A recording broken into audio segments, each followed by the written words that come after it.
ही पदयात्रा यासाठी काढलेली आहे कारण काही दिवसापूर्वीच एक आलूचा ट्रक इथे पलटी झाला होता काटा गेटवर आणि तो ट्रक पलटी झाल्यानंतर मी त्याची एक नाही का सीसीटीव्ही लीक झाली त्याच्यामध्ये असं आढळलं की तो ट्रक पलटी होण्याआधी 4-5 बाईकवाले पुढे निघून गेले। जर ते 1 सेकंद उशीर झाले असते तर ते तिथेच गतप्राण झाले असते, अशा प्रकारची कंडिशन होती आणि त्या ट्रकचा ड्रायव्हर तिथेच मरण पावला।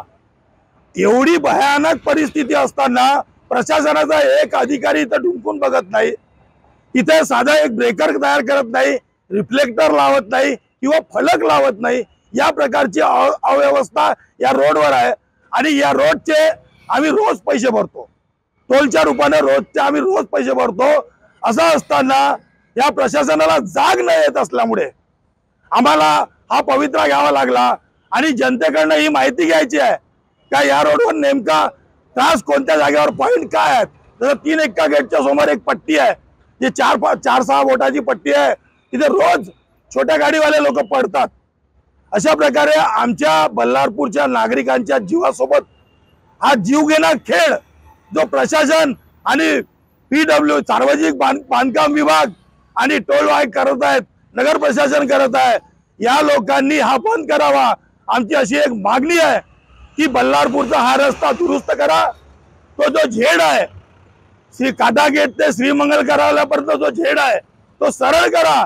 जर हे सरळ करलं, शासन प्रशासनाच्या आवाक्यात नसेल तर बल्लारपूरला एक सेपरेट नवीन बायपास द्या ज्यामधून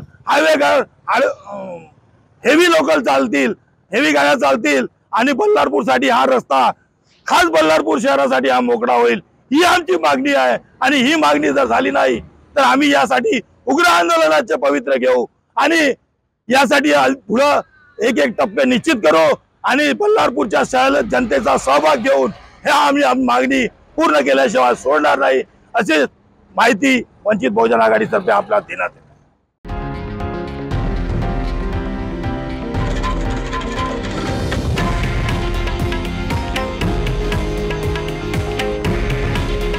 हे आहे देशातील नंबर 1 न्यूज नेटवर्क आणि आपण पाहत आहात TV9 मराठी।